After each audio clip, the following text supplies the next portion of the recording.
weather situation and the flooding that has taken place. So before I go into the COVID matters, let me spend a little time on the heavy rains that the island has been experiencing since yesterday, arising from Tropical Storm Laura.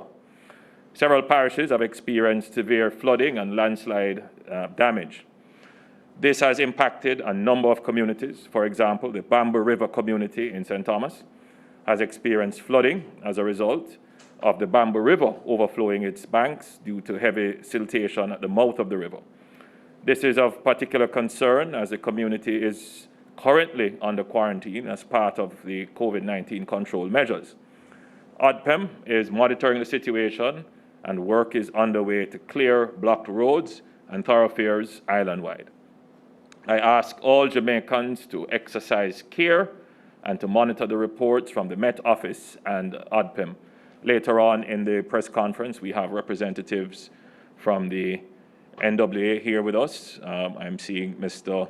E.G. Hunter, and he will give us a more comprehensive report of damages and the actions that the NWA will take to mitigate and to repair. Now, the Ministry of Health and Wellness has announced already that yesterday we had 116 cases, and today we have 83 new cases, which brings our total to 1,612 cases. We have 53 persons hospitalized, including 45 positive cases. We have 45 persons isolated in government facilities, 604 isolated at home, 15 in quarantine in government facilities, and we have 29,724 persons quarantined at home. As I indicated in the press conference on Friday, the Cabinet would be further analyzing the data from the health authorities. As a result of that analysis and review, the COVID-19 Cabinet Subcommittee met earlier today and agreed the following measures. The island-wide curfew time will be brought forward from 11 p.m. to 9 p.m. effective Thursday, August 27 until September 30th, 2020.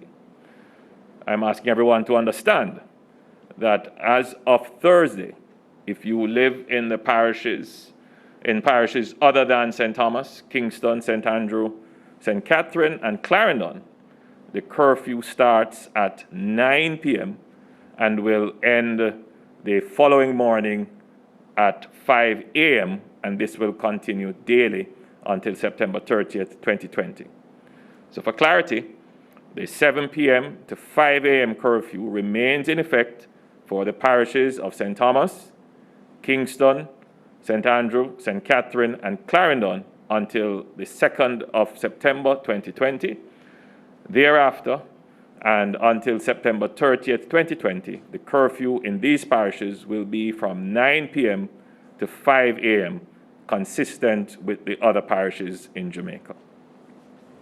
Some communities in Clarendon and St. Thomas are still under quarantine, and they will remain under quarantine until September 2, 2020. Last Friday, we indicated that the parishes of St. Thomas, Kingston, St. Andrew, Clarendon, and St. Catherine, for those parishes, funeral services will be prohibited. Churches will be able to hold their regular worship services. We are now extending this prohibition to the entire island, effective Thursday, August 27, 2020. Burials, however, will continue, but with strict observation and enforcement of the 15-person rule, and the 15-person rule includes no more than 10 mourners, with the additional 5 persons comprising the officiating clergy, the funeral officials, and persons preparing the gravesites.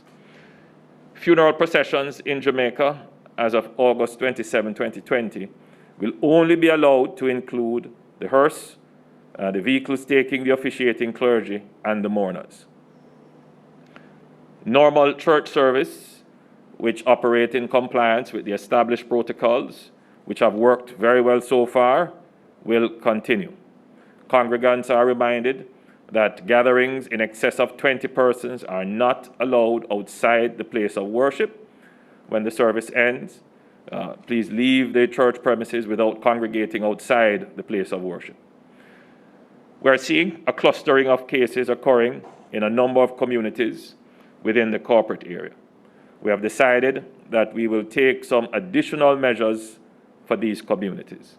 So effective Thursday, August 27, persons will be required to remain at home, which means staying in their yard space, in addition to staying inside, outside of curfew hours. That means that for the curfew hours, clearly you cannot be in any public space, but even in the curfew hours, we will put in place an order which will give the authority to the police to, if you are seen in a public space loitering, not having any reason to be out, you could be required to return home or stay inside your yard. Since these areas will not be under quarantine, residents in these communities will be allowed to leave home, go to work, to obtain food and medical supplies, access medical services, and conduct businesses and financial transactions. However, if you are going to go out for no good reason, if you are going to go and loiter on the corner or hang out on the corner or just walk about without a purpose, you will be required in these defined communities to stay inside or return to your abode. We will release these communities with the defined boundaries tomorrow. Let me say that the virus only moves with persons, and I have to emphasize this point. The virus cannot move unless we move. And so the measures that we are putting in place are designed now to limit movement, to limit unnecessary movement. I'm discouraging persons from interacting with others who are not a part of your immediate household. As difficult as it is to hear, we have had young persons die in Jamaica as a result of COVID-19. It can happen to you and those you hold close to your heart. You may contract COVID-19 and you are not badly affected, but you could, without meaning to, seriously endanger the life of a family member or friend who has underlying conditions. Now, the Ministry of Education, Youth and Information has indicated that the planned reopening date for schools has been deferred. The plan is for phased reopening of schools to begin as of August 5th, 2020. It is anticipated that when schools reopen, a blended approach will be utilized with a mixture of online and in-person interaction while ensuring the safety of all students, teachers, and administrators. This delay will facilitate the ministry making arrangements to source additional tablets and computers to facilitate remote learning. Now, the recent surge in our numbers should have made it abundantly clear to everyone that the pandemic is far from over and that the risks are ever present. I must send a strong message to all Jamaicans that there is no room for complacency. The health authorities have advised that our surge in cases can be clearly linked to a number of activities: church conventions, funerals, parties, and gatherings above the 20 rule. There are a number of pictures and videos that have been circulating of parties with no mask wearing, no social distancing, etc. Today, social media has been avidly discussing the positive result of our beloved Usain Bolt. There are also reports of an activity relating to Usain Bolt. Now, these matters are all being thoroughly investigated, and the police will give a report on these matters in the near future. Now, let me just make a general comment. The measures that the government has to put in place to manage the pandemic rely heavily on the curtailment of movement. Whenever we put these measures in, whether it is the quarantine of a community, stay at home measures, stay indoor measures, whether it is a curfew, all of these measures have an impact on our economy. They prevent people from going to work, they limit business hours, and they have a negative impact on the productivity of the nation. There are another set of measures which can allow productive activity, allow people to move, and which at the same time, while allowing movement and allowing productive activity, also preserves the health of the individual. It limits the chance of the individual being exposed or becoming infected. So these measures are called the infection prevention and control measures. Wearing your mask, hand sanitizing, social distancing, if you're ill, staying home. These are measures that the citizen can responsibly, consistently, and faithfully execute. The citizen, having full understanding of the pandemic, can decide that they will change their behavior and practice these infection and control and prevention measures. Now, if every single Jamaican were doing this, then the government would not have to impose the other measures, which would be your curfews, the restriction on your movement through quarantine, and other such measures, which always, when implemented, have a negative impact on the economy. So this is the dilemma, the trade-off. This is the problem.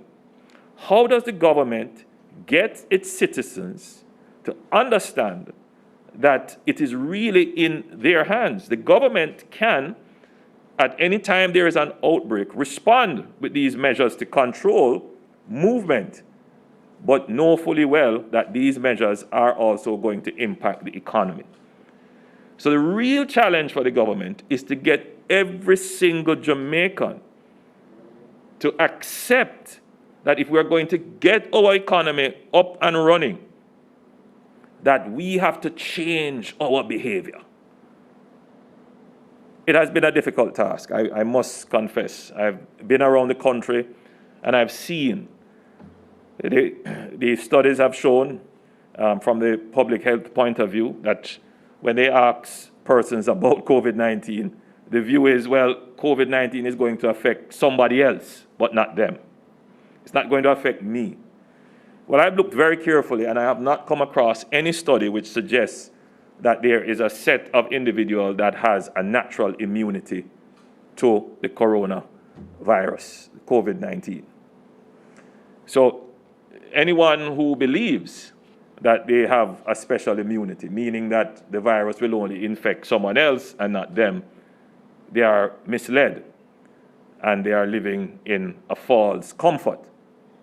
So my appeal today, again, is for all Jamaicans, and you would have seen that the virus is no respecter of office, of status. Everyone can be infected. However, if you take the infection prevention and control measures seriously, you will reduce significantly the possibility, the probability of being infected. I can only make the appeal, but the government has to also do more than moral suasion and appeal. The government has to enforce. And in the meeting today, the Commissioner of Police, and by the way, we had the meeting by Zoom, just to be clear. The meeting was virtual. It was a virtual meeting. The Commissioner of Police informed us that over 1,000 persons have been charged and prosecuted under the Disaster Risk Management Act relating to the measures put in place for COVID-19. So we have been prosecuting persons. We haven't made too much of it. We haven't gone out to publicize it because the intention is not to stigmatize. But more and more, it would appear that more needs to be made of it, that the public needs to know that we are serious about this and we are prosecuting persons. So we intend to increase significantly the level of enforcement and prosecution, particularly for persons who have been allowed to enter the island and who are not maintaining the quarantine. It's very difficult. We have the number, I'm told today, we have under home quarantine is 29,724. That would take the entire police force to police every single one. But the point of fact is that we have now said to the Commissioner of Police that all the stations around Jamaica should now make it a point of duty to visit the homes of persons under quarantine to ensure that they are there. And if they are not there, then they would be up for prosecution. So that is going to be done now. It is being done, but it's going to be done now with greater frequency. I want to also point out to Jamaicans that the current campaign would have come after the causative factors of the current surge. No doubt, there, without denial, without, we have to acknowledge that the activities of nomination day, in particular, could see in the coming days, within one incubation cycle, an impact on the numbers. And therefore, I have decided not to do any more campaigning which would see any crowds gathering. We did some drive-thrus, and we were hoping that that would not have caused crowds to gather. In some instances, there were, but generally, those drive-thru went as we expected them to. Persons came out of their homes, stood by their gates, and we were able to wave to them, limited interaction, certainly no physical contact. But I think out of all good conscience, given where we are now, I think the nation needs to refocus on ensuring that we all stay safe. I've asked the General Secretary of the Jamaica Labour Party to speak with the General Secretary of the PNP. I believe they have spoken, and I have gotten the report that they too intend to curtail their campaign. So I think on all sides, that kind of campaigning will stop. The necessary administrative work to carry through an election, that will continue. We will amend the protocols that we established regarding house-to-house and door-to-door campaigning, that the 5 persons who were permitted on the house-to-house walks, they will now not enter anyone's home. They will stand at the gate and deliver their voters' guides or their paraphernalia. And they will all, of course, have to follow the infection prevention and control measures, the mask wearing, the hand sanitizing, etc. From my perspective, I have given out close to, I left Kingston with about close to 80,000 masks. And I don't believe I have 10,000 left. So we would have given out a significant number of masks, disposable masks like these. We have more to distribute. We have another 300,000 that we have imported into the island, which are reusable cloth masks, which we intend to just give generally, regardless of political support or allegiance. And I think that the Minister of Health, I've had a discussion with him regarding the general provision of masks to candidates across both parties and generally in the society. We will have to increase the access and availability of masks, and we will launch a campaign to get people to understand the proper wearing of masks. In closing, for many Jamaicans, there is a sense of concern, for some even a sense of panic. I want to say to you that the world in which we live today is a world of great uncertainty. And for us to survive in this world of uncertainty, you need governments that are resilient. Governments that can manage not just a crisis, but manage crises, multiple crises happening all at once. Resilience is the ability to recover from a shock and recover even stronger than before. But resilience is also the ability of the government to plan for shocks, because shocks will happen.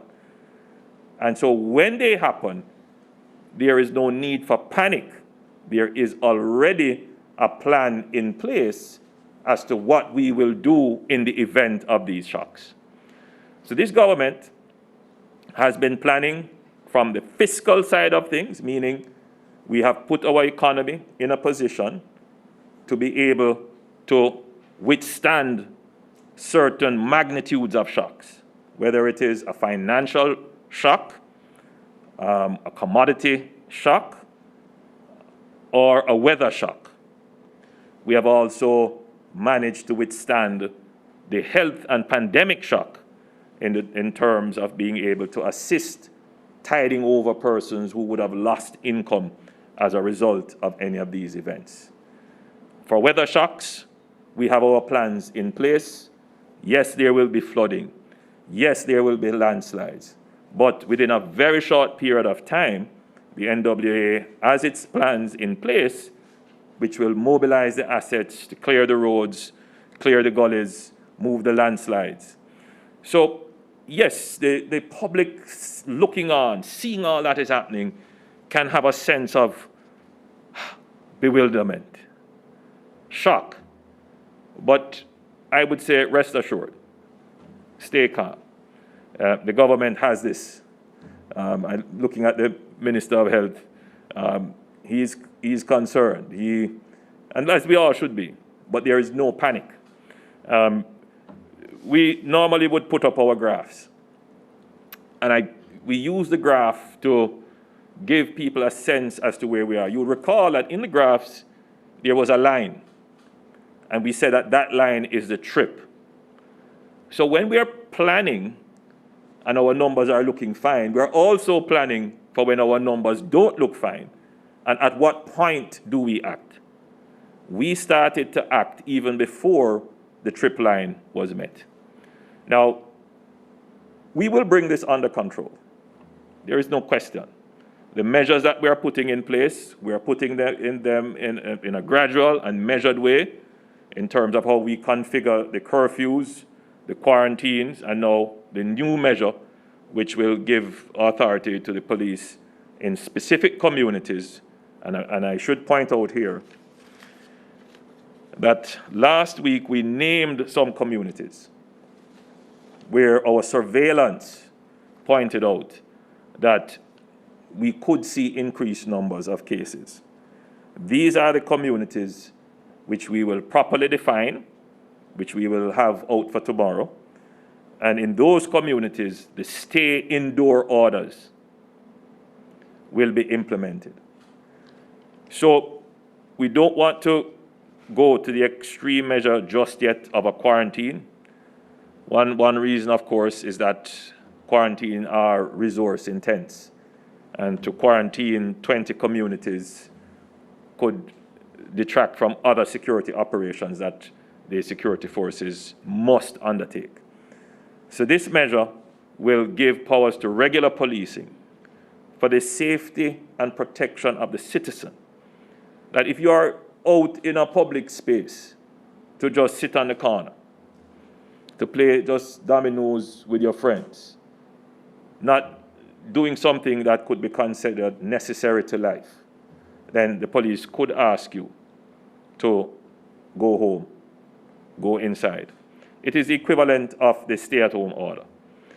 So that is one measure which we hope to put in place to limit unnecessary movement outside of the curfew hours. And this is just for 2 weeks.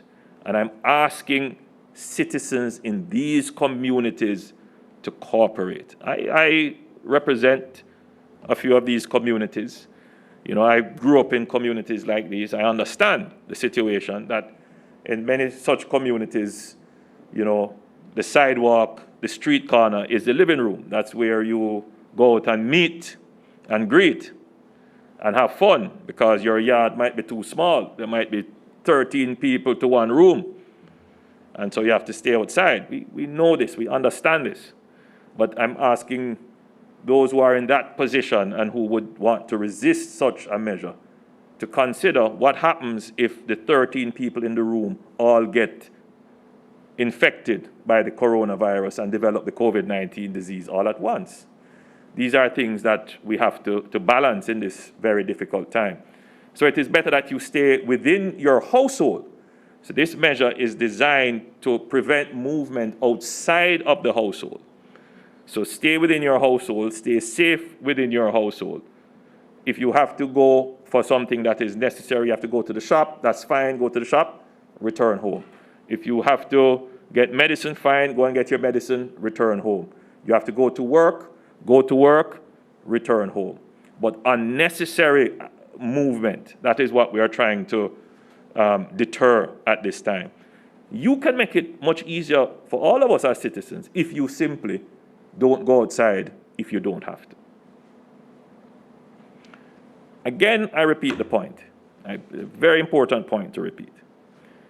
So the government always has the plan as to how we configure the various measures under the Disaster Risk Management Act that will bring an outbreak under control. We also have the surveillance. We have invested in almost 1,000 health aides that are out in the field doing the community surveillance, helping with the contact tracing, finding the persons who are infected, and bringing them in early, which is why we have these numbers. Many of these numbers are not coming as a result of turning up at hospital ill. It is as a result of the contact tracing and identifying persons who have been infected and persons with whom they have been in contact. So that's part of the strategy. Now, once we realize that we have these large numbers, then we go back now to the movement control measures. The problem with these measures is that they have an economic impact. They have a serious economic impact. So if citizens want to ensure that our economy is protected, that our health service is protected, then just do the simple thing. Wear a mask. Sanitize your hands regularly, particularly if you touch surfaces that are in public areas or surfaces you are unsure about. Maintain a social distance. Now, that is the most difficult one, it appears to me, the maintenance of social distance. Don't feel any way if somebody stands away from you. It's nothing to do with you. It's just about being safe. So you stand away from somebody else and the person stands away from you. If you see somebody, a group gathered and there are more than 20 persons there, take away yourself. You don't need to be in that many a group. Stay safe. Keep away from that. If you have to take public transportation, put on your mask, wind down the window, keep your hands to yourself. You come out of the taxi, sanitize your hands, and keep moving. This is how we are going to have to live until we get a vaccine. Now, from what it appears, for every so often we hear that a vaccine is close, But I want the country to bear in mind that even if the vaccine were to be developed and approved next year, the process of having the vaccine produced, then shipped here, then distributed, could be many months after the approval. So we have a long stretch of time. I would say that the country should prepare itself for close to another year of measures before we can safely say there is a vaccine for distribution. And then there would come all the other issues about how it should be distributed and who should get it and all the legal and constitutional issues that have to be resolved around that. So the only solution, the only real solution for balancing lives, that is keeping you safe and keeping you with your livelihood, is for the individual, the person, to change behavior and act responsibly. So government has had a difficult time, Minister Mackenzie, because people who want to keep parties, which is their livelihood, they have been very assertive in their lobbying for approvals to have parties. We know, and we have been very careful in giving these approvals. We have asked them to ensure that the protocols are maintained. Try as they may have, and some may have actually tried, it is always going to be difficult. Merriment and partying are not consistent with the conscious behavior that is necessary to stay safe from COVID-19 and the coronavirus. So the Minister of Local Government will announce, but I will say it, that we will prohibit the granting of license and approvals for any parties or amusement or any such thing for the next 2-week period. So the Minister of Local Government will give further details on that. But these are the measures that we have to take if persons do not follow the infection prevention and control measures. And I will repeat them. I'll repeat them again. First one, if you are ill, meaning that you have respiratory symptoms, difficulty breathing, if you have flu-like symptoms, you have a fever, if you have a cough, you're sneezing, sniffling, it may not be the virus. We don't know. But out of precaution, stay at home. Contact your health official and then follow the protocols to get treatment. That's number one. And we have seen cases where people feel ill and still go out. If you have been given a quarantine order, if you come to Jamaica from overseas and you have been given a quarantine order, you may feel fine. Please observe the quarantine order. Stay at home for the 14 days. We have seen cases where people come to Jamaica, they're quite fine, they visit elderly persons, they go to remote communities, and we have had deaths as a result. Then, if you go outside in a public place, wear a mask. Can I say that one more time? I'll say it 100 more times. Wear a mask. Cover your nose and mouth. I know it's very difficult to do. I struggle with it like everyone else. But if you notice, I don't take off my mask anymore to speak. And it's just for, as an example. I'm saying to all Jamaicans, wear your mask. If you have to take public transportation, be very wise about it. Avoid a crowded taxi or a crowded bus. If you go in, keep your hands to yourself, sanitize after you have come out, wear your mask in the public transportation, and wind down the windows of the car so that you don't have recirculated air with the virus in it. Then, if you have to traverse a public area, or you have to go to a bank or pay taxes or so forth, and you see a long line or a persons crowded around in an area, try to avoid that. Stand your 6 feet apart and stay out of the crowd. So practice your social distancing. Be conscious about that. These measures work. They do. And they prevent us from having to lock down and decimate our economy. And this is how we're going to have to live with the disease. This is what we're going to have to be doing on a constant basis. So we took a conscious decision that we would reopen our borders, because the truth is that our economy couldn't survive with the loss of $2 billion from the tourism industry. It will have an effect, and you will feel the effect in months to come. So the government and the citizens, the people who rely on tourism, and I'm just using tourism as one industry, they have been, the tourism interests and persons who survive from tourism, including the transport people, the taxi people, the craft vendors, they want to see their industry reopen. I visited the St. Ann Craft Market in Otrius, and I was very impressed. They were following the protocols and they were really trying. But you can see that if the government has to go into a lockdown mode and shut down, that they would be affected.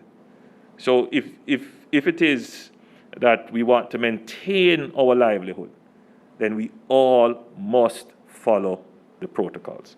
So I think I've been giving an extended lecture on this matter, but I consider it to be very important, and I ask the people of Jamaica to understand what it is that we have to do, to understand that we have the plans and the programs in place.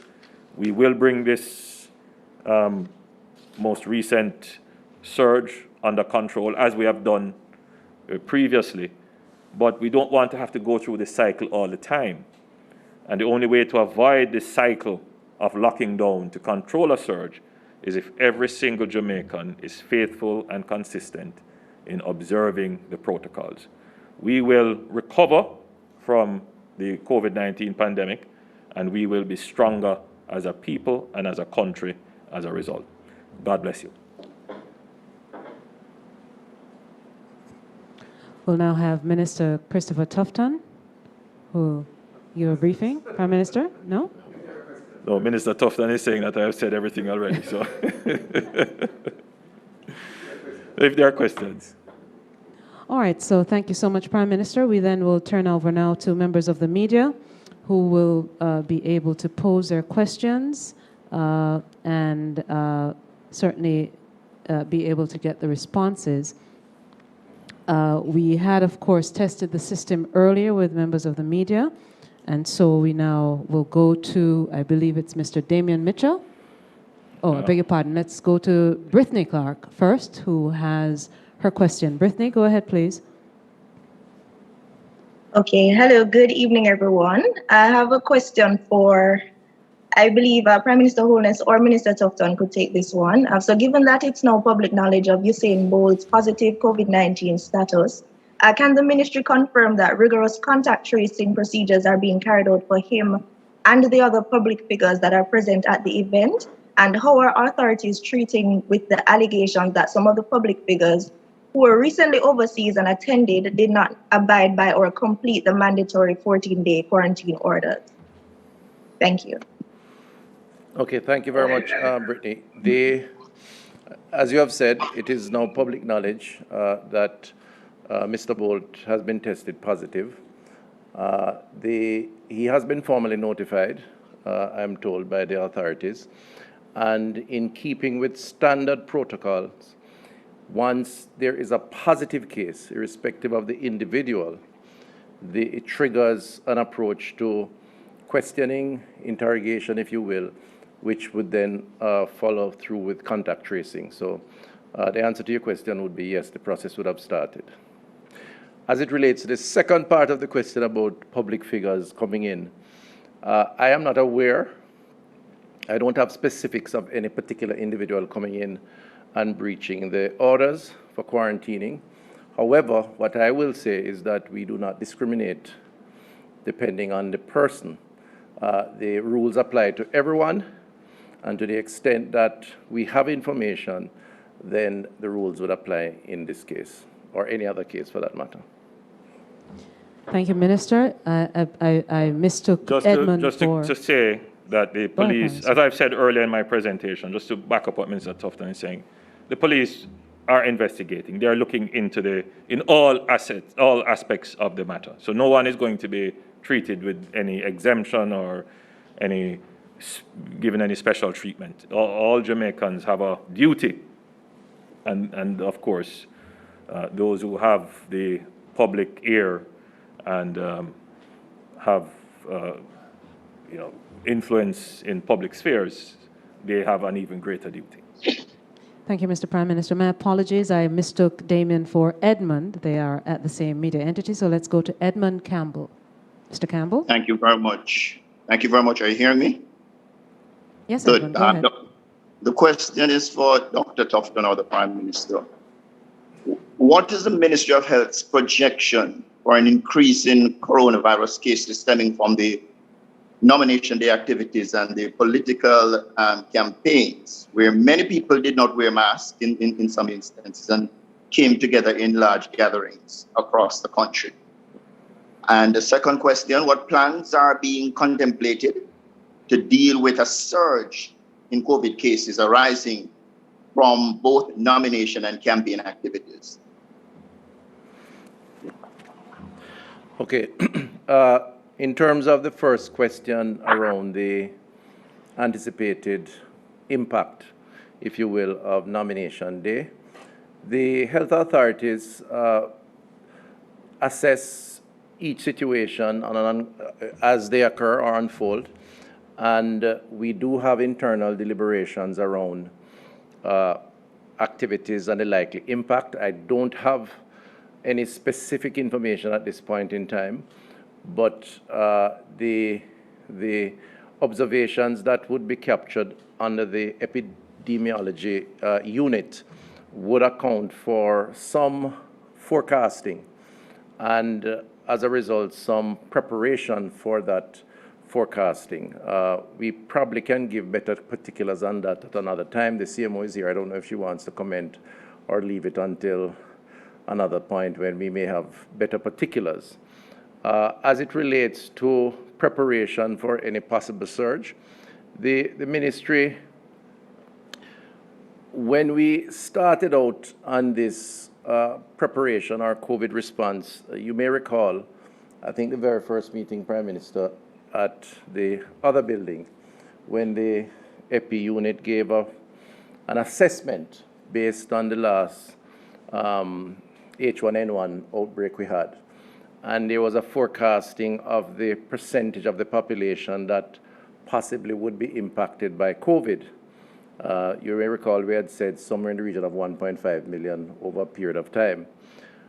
That modeling, which has been refined and will continue to be refined, would have influenced a plan that would then determine how we prepare the public health system based on an assessment of persons who would require hospitalization, those who would not, those who would require ventilators, And out of that would have generated a shopping list and an adjustment to our infrastructure, which would have resulted in determining how many ventilators we needed to acquire, how many beds, and so on. So, yes, we from that standpoint, could say that we are prepared, we have a plan, but just to caution you and the population that that modeling has margins of error, one, but more importantly, it is heavily dependent on all of us playing our part.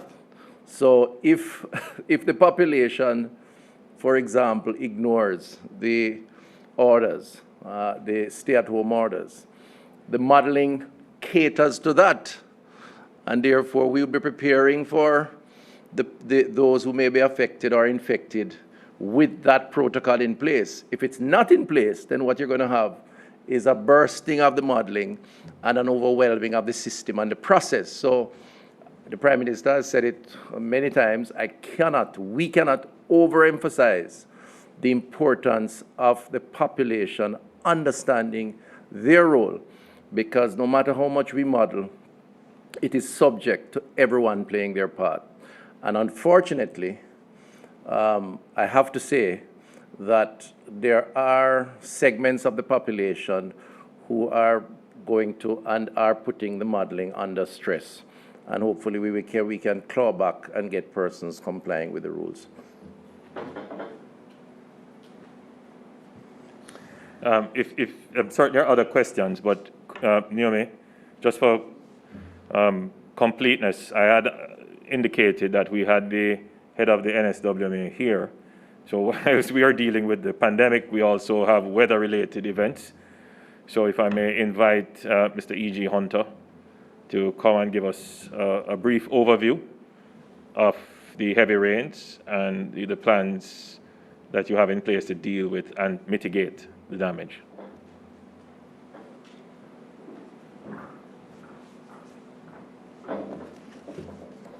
Thank you, PM. Good evening. This is a very brief PM. Jamaica started experiencing moderate to heavy rainfall from about mid-afternoon yesterday, and that continued into the early hours of this morning. We mobilized a number of teams from the NWA to carry out reconnaissance on the affected areas, and as we speak, some 20 locations and communities island-wide have been identified as having been impacted by the rainfall. The 20 locations are in 7 parishes, and the total estimated costs to reopen the various corridors impacted by the rainfall now stands at about 54 million Jamaican dollars. Thankfully, we will be able to accommodate this expenditure within the parameters of our existing budget, so we will not, at this point in time, need to ask for additional funds. However, let me caution that this is the initial preliminary assessment, and as the evening progresses into tomorrow, we may get additional reports of damages. Nevertheless, as always, we're prepared and mobilized to carry out mitigation exercise. Our normal cycle for mitigation activities usually has 3 components. The first component is usually in April and May, and under that component, we spend close to $100 million cleaning and clearing drains island-wide. The second cycle of drain cleaning is scheduled to commence towards the end of August, the first week in September, and that normally corresponds with the peak of the hurricane season, which is somewhere from the 12th of September towards the middle of October. So we are fortunate that the drain cleaning activities we carried out in April, May would have attenuated some of the impacts of the rains yesterday, and the second cycle will start as I indicated. Let me take this opportunity to dispel a notion, because I too have seen some videos and pictures on social media, and I'd just like to comment on two areas in particular.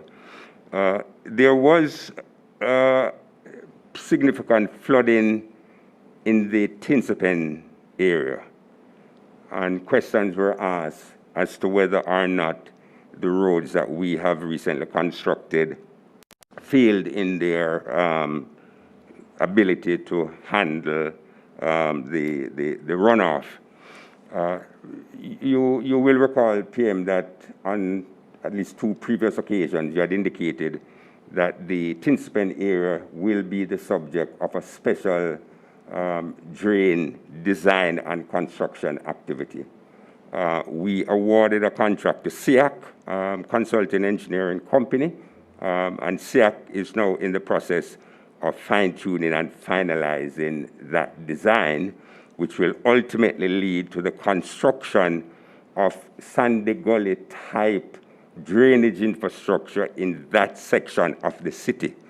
The truth is that Hagley Park Road, Maxwell Avenue, Marcus Garvey Drive, although Hagley Park Road and the upper reaches of Marcus Garvey Drive have been equipped with drainage system, what that drainage system does is to transport the water along the length of the roadway to the low point, which is in the vicinity of Tinsapen.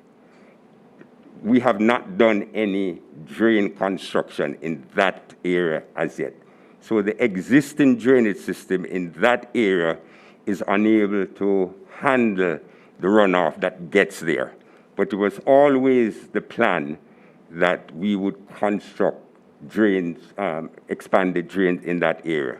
The preliminary figures we're getting from the engineers doing the design is pointing us in the direction of about $1 billion Jamaican to install. So what is going to happen very shortly is that the country will see drain construction of the size and character of what obtains for the Sandy Gully. And until and unless that is done, we will have intermittent flooding in that area. So that is one point. The second point I'd like to respond to very quickly. I've seen some pictures of damage to Hagley Park Road. And I don't know if you want to have a quick glance at this, PM. But this is the area on Hagley Park Road. It is almost just below the stoplight at Maxwell Avenue.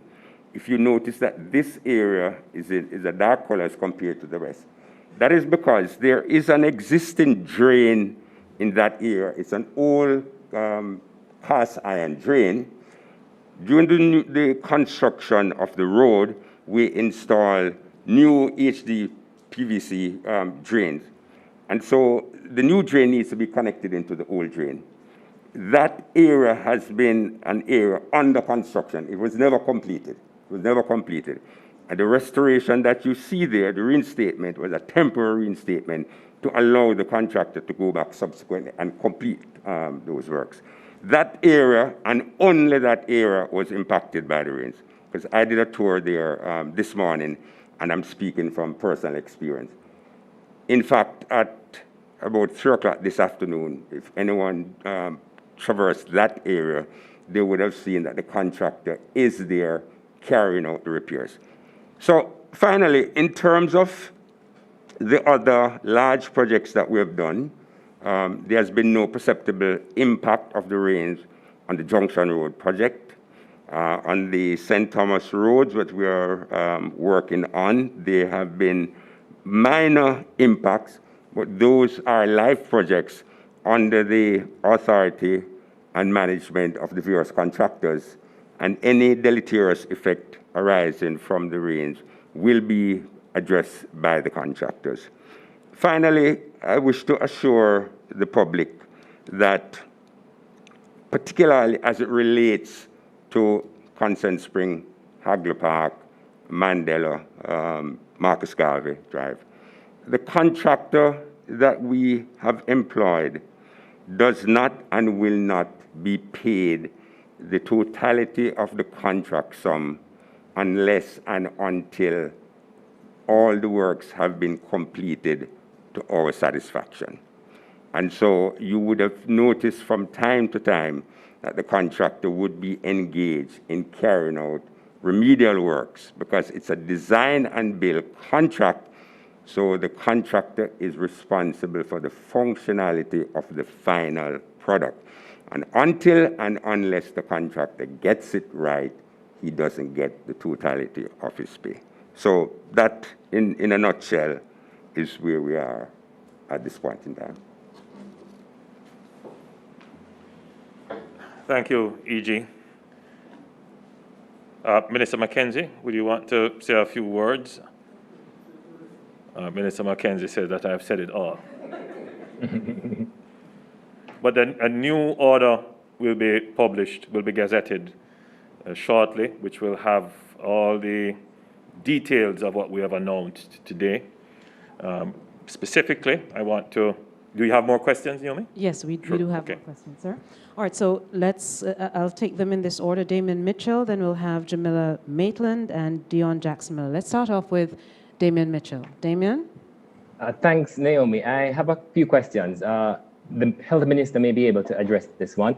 The Nurses Association of Jamaica just today was reporting that the nurses are not having adequate masks and sanitizers. How will the ministry seek to address this concern? That's question one.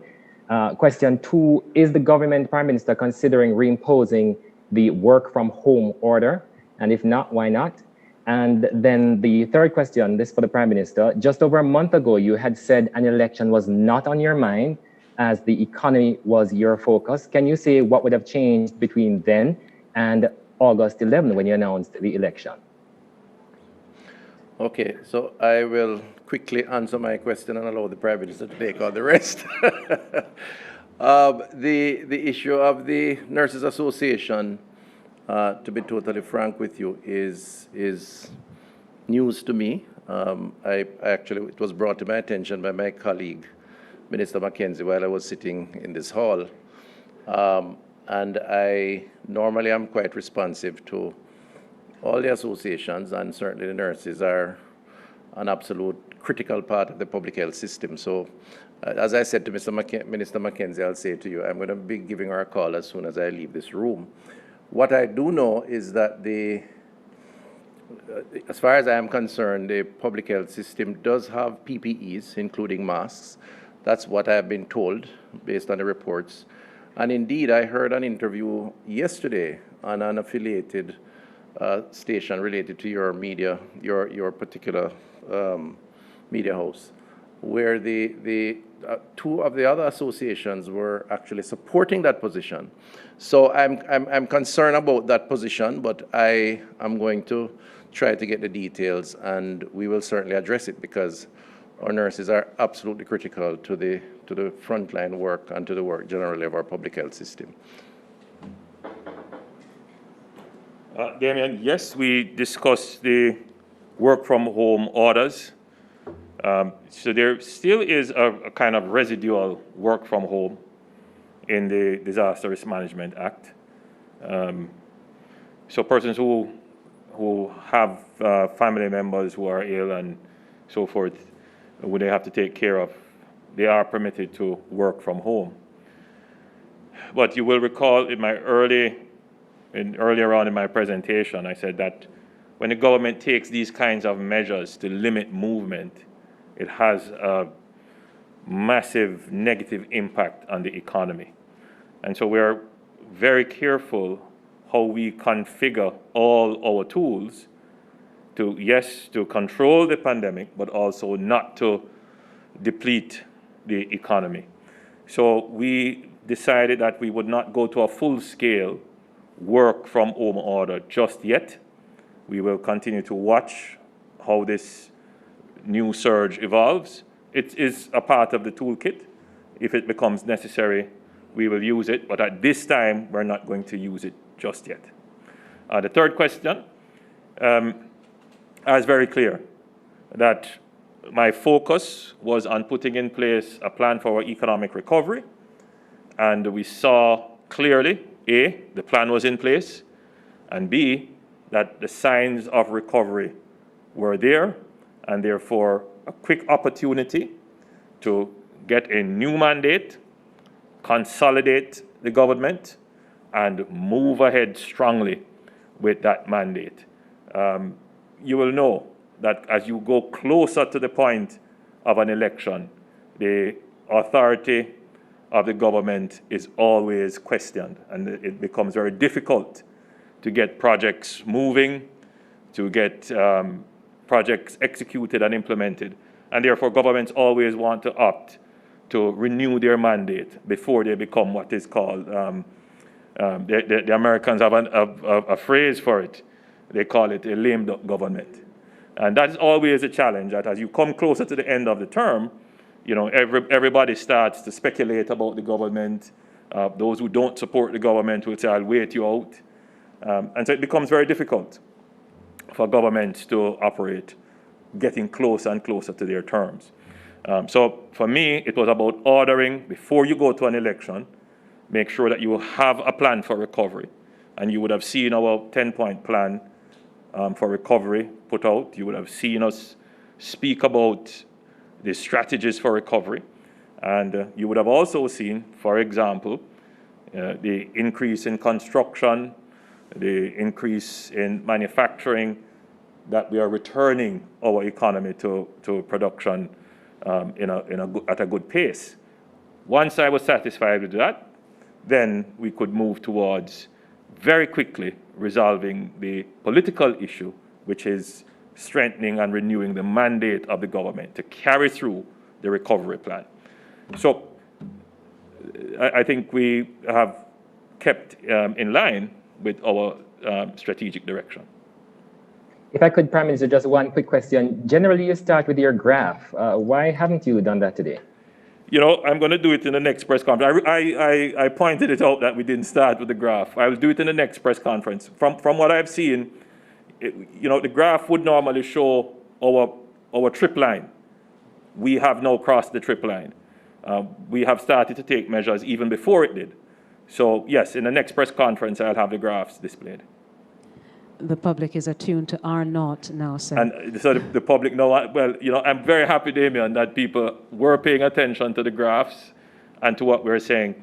But I must ask the members of the media, as much as you can, and in whatever space and time you have, we must now encourage all our citizens, wear their mask, hand sanitize, social distance. All of us who have public influence should be using that right now to get every single Jamaican to follow the infection control and prevention measures. Thank you, sir. Let's go over to Jamelia Maitland from CVM Television. Jamelia? Hi, good evening. Are you hearing me? We're hearing you. Go ahead, please. Jamelia. Good. My first question is to the Minister of Health. I was hoping for some disaggregation of the figures. The last press conference, you told us that there were some 31 staff from the Kingston Public Hospital that were tested. I was hoping if you could get an update on the number of people or number of employees at KPH who tested positive for the virus, or if not, and as well as the member of staff from the Commissioner's office. And two, I noticed that the World Health Organization had said that there was a vaccine. No, and some 150 countries or so have shown interest. Is Jamaica a part of that batch? And two, how much money is the country looking at, or what would it cost us to be a part of that process? I thank you. The Minister is consulting with the CMO, and either of them might come and answer you. CMO, you will come? All right, the CMO is on her way to answer.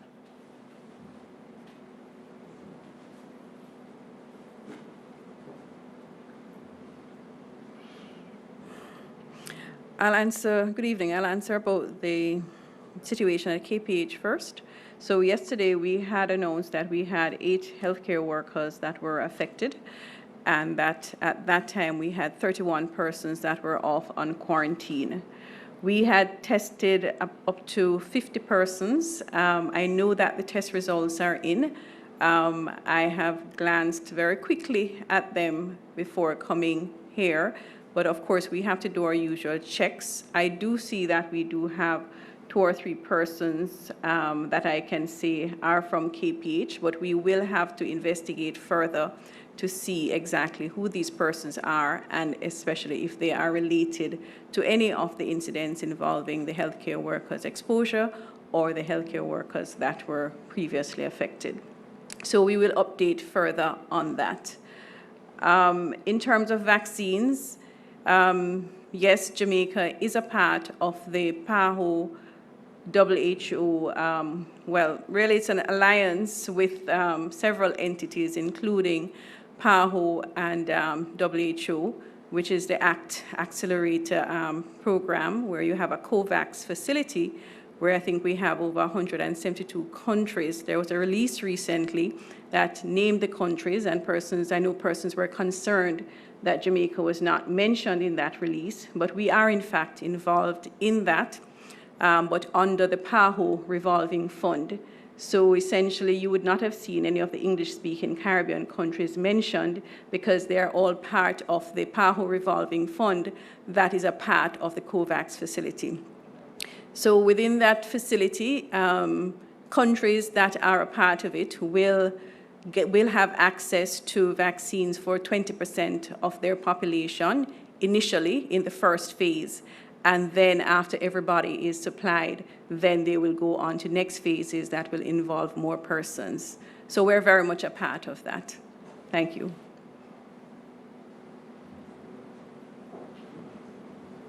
Thank you, CMO.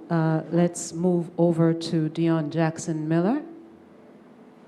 As we move over to Dion, Prime Minister, there are a number of persons on social media who are querying the issue concerning weddings and funerals. If you could reiterate that for them, what is the status concerning the holding of weddings and again, nationally, for funeral services as opposed to burials?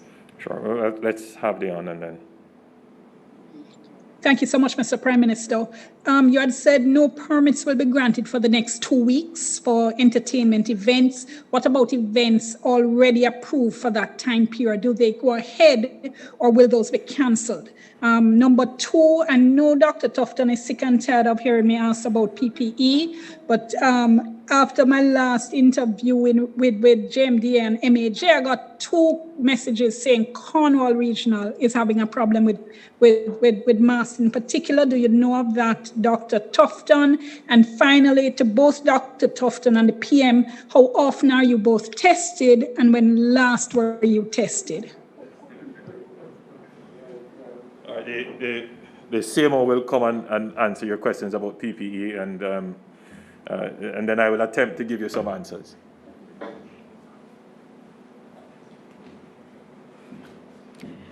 Yes, with regards to PPE, I know a lot of persons are concerned.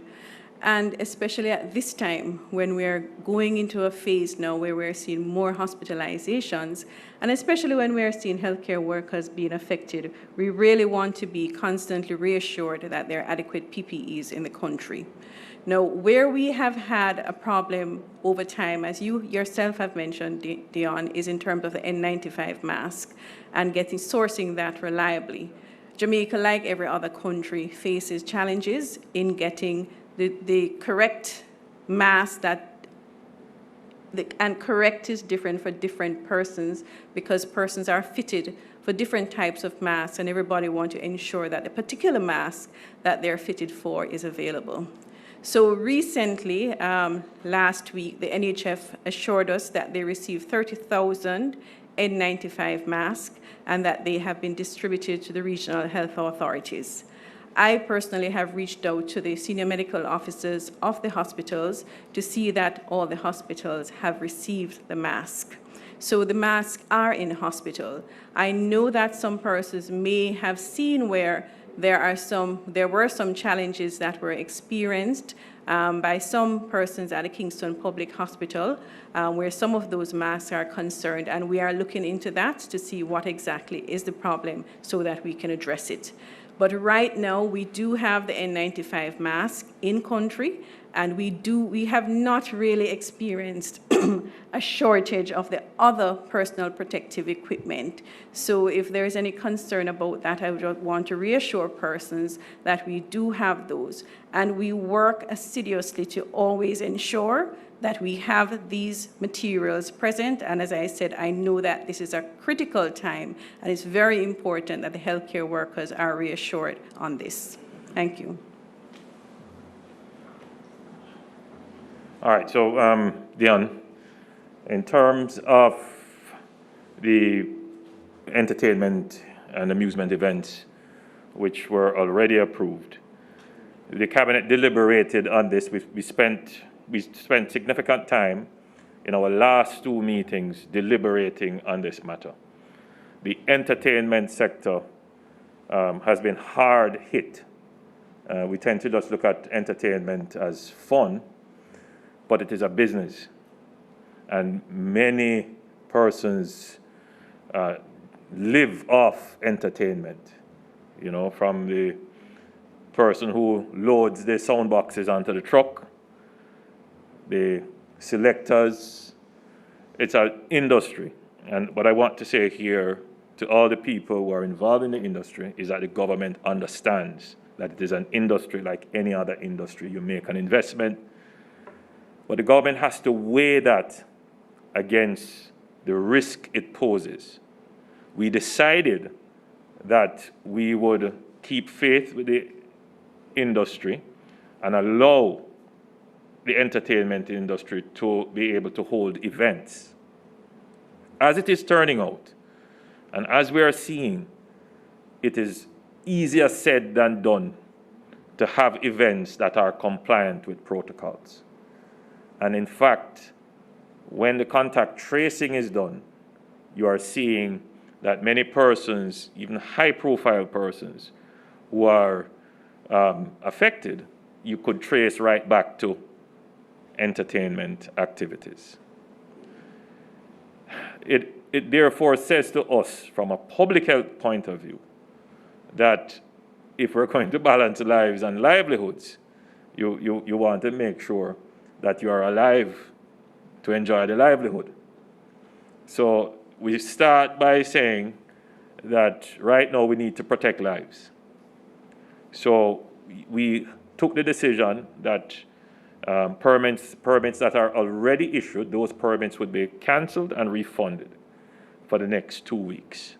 And I asked the entertainment industry, people who are involved, who have been hard hit, to please understand that this is something that the government has to do. And it is not that we are doing it in a callous way without understanding their side of it. But there is a national side to this thing now, which we have to be firm in protecting the lives and safety of the Jamaican public. In terms of weddings, we have decided that weddings will go ahead within the protocols that were previously established. And when we say weddings, we're meaning wedding ceremonies within churches. That 50 is the maximum number of persons. But of course, if the church can't hold 50, then you go with what we call the physical distance ratio, which is, I believe it is 1 person per 36 square feet of space within the hall, the worship hall of the church. In terms of funerals now, funerals within churches are prohibited, funeral services. And I know, again, this is a heart-wrenching thing. One minister today in the COVID meeting related a situation where someone came from overseas to bury their mother. The mother was an avid churchgoer, a religious person who faithfully went to church, and then to be told that you cannot hold the ceremony. It was heart-wrenching. But these are the tough decisions that we have to make if we're going to remain safe. So there be no funeral services for the entire island, and that must be clear, because what we noticed is that when we had limited the prohibition when we had prohibited within the 5 parishes, St. Thomas, Kingston, and St. Andrew, St. Catherine, and Clarendon, people just went across the border into St. Anne or St. Elizabeth or Manchester and had the funerals there, and then had a procession coming back to Bury. And that in itself was problematic. And it is these kinds of personal behavior which creates the challenge to the public good, which forces the government to act in ways that may seem harsh. I mean, if we self-regulated, then the government would not have to take harsh measures. Burials can go ahead, but you're only allowed 15 persons at the burial site, 5 of whom are the officiating clergy, the people who prepare the gravesite, and then 10 mourners. Because of the motorcading with the funerals, we have also prohibited that. And so it is only the hearse and 2 other vehicles carrying the 10 mourners that would be prohibited. Well, that would be allowed, rather, forgive me. We'll define this in more details in the new Gazette, which we hope to be published soon. The other question pertained to your own testing and Minister Tufton, sir. Well, I was tested once, and obviously negative. Should I test again, Minister Tufton? What's your view, CMO?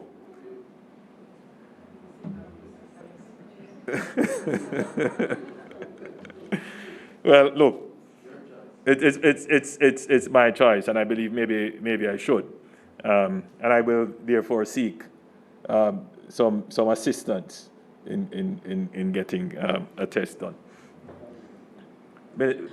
Minister Tufton says that he will do the same. Yes, we were both tested. We were both tested, yes. All right, thank you, sir. So let's take our final 2 questions. Brittany Clark, I know, has a follow-up, but let's allow Laverne Barrett of the Gleaner Company first, and then we'll close out with Brittany's follow-up question. Laverne. Good evening, Prime Minister. Good evening, Dr. Tufton. Are you hearing me? Yes, we're hearing you, Laverne. Go ahead. Okay. This question is really for Dr. Tufton. Mr. Bolt, Mr. Usain Bolt, that is, posted a video to social media sometime after 11 o'clock this morning to say that he was unaware of a positive COVID testing. This was after that information was in the public space that he had tested positive. I wondered, Dr. Tufton, if there was any breach of the procedure that would have allowed this information to come into the public space, and if so, is an investigation being conducted to determine the source of that breach? Thanks. Right. So the answer to your question is, I don't know. I am not involved in the process of informing persons who are tested as to the results of their tests. I did have a conversation this morning with Mr. Bolt's management team, and we had a discussion which I prefer to keep between himself and myself. But as I said, we had a conversation. We had a conversation and sought to bring some clarity to some of the concerns that were raised.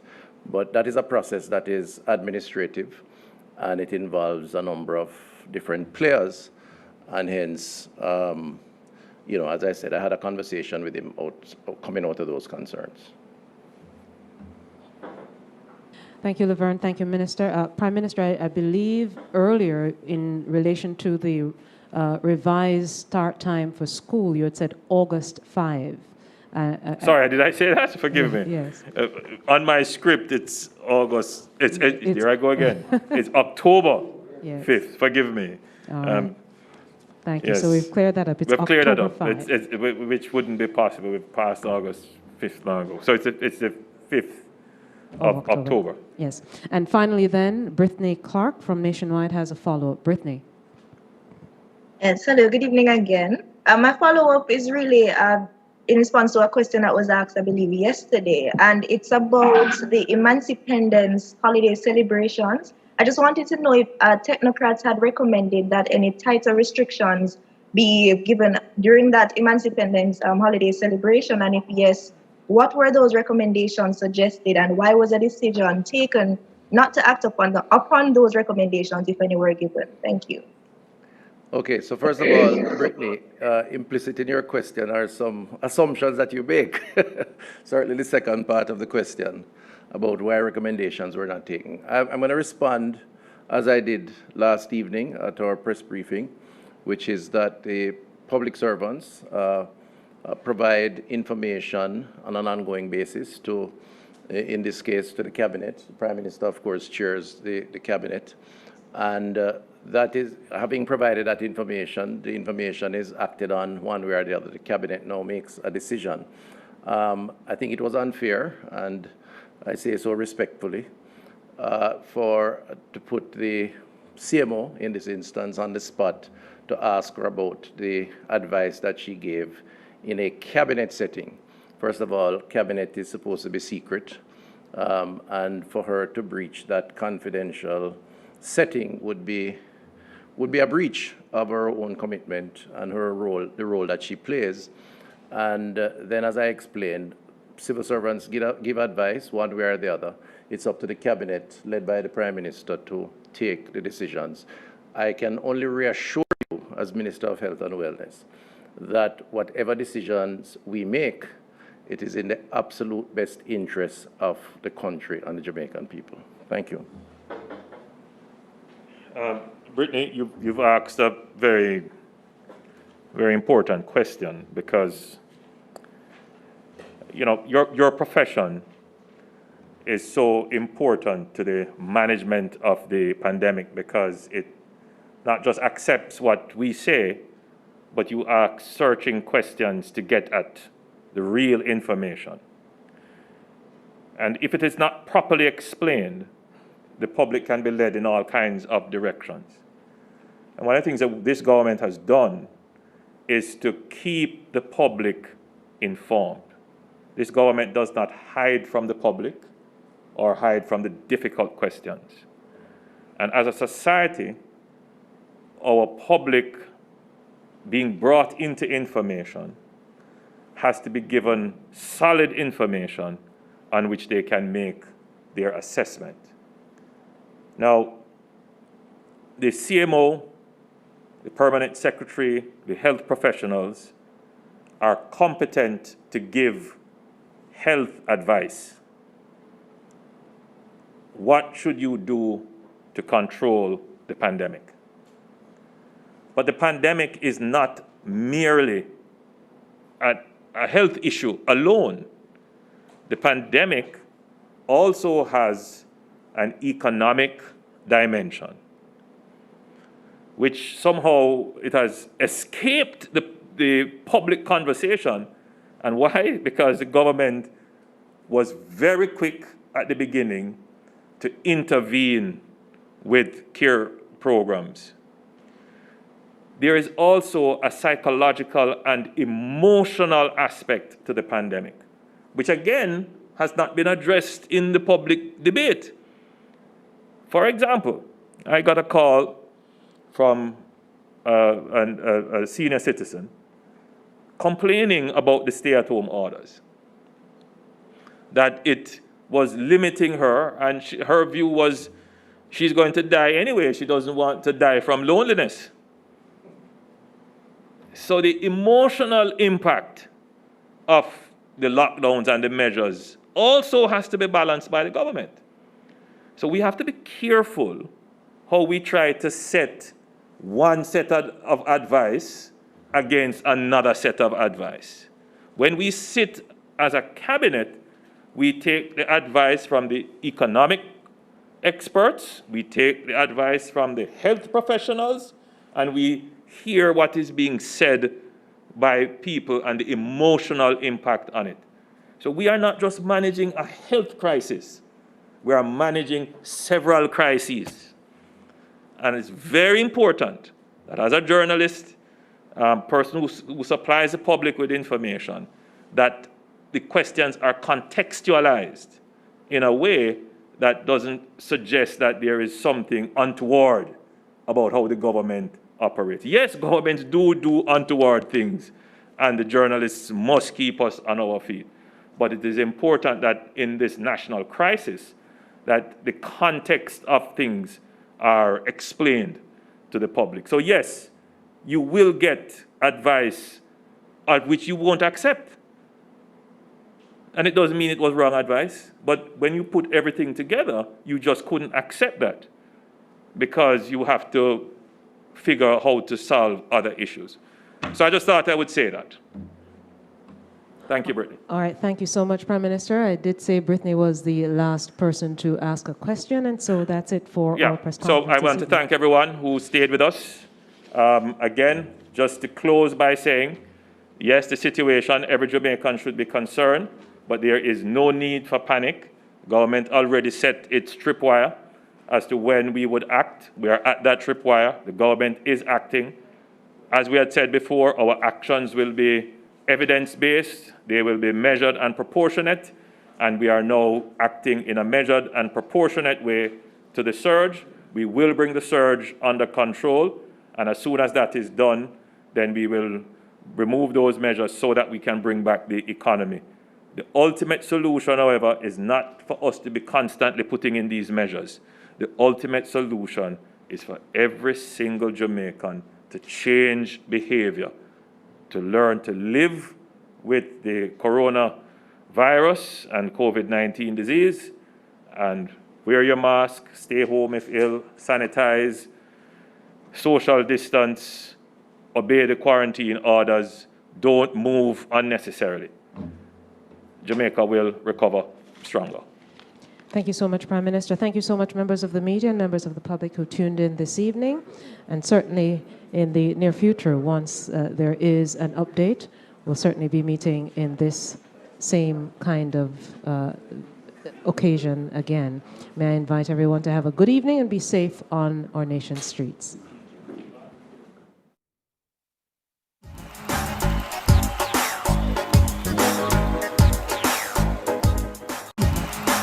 The date is set. The general elections for the year 2020 is therefore Thursday, September the 3rd, 2020.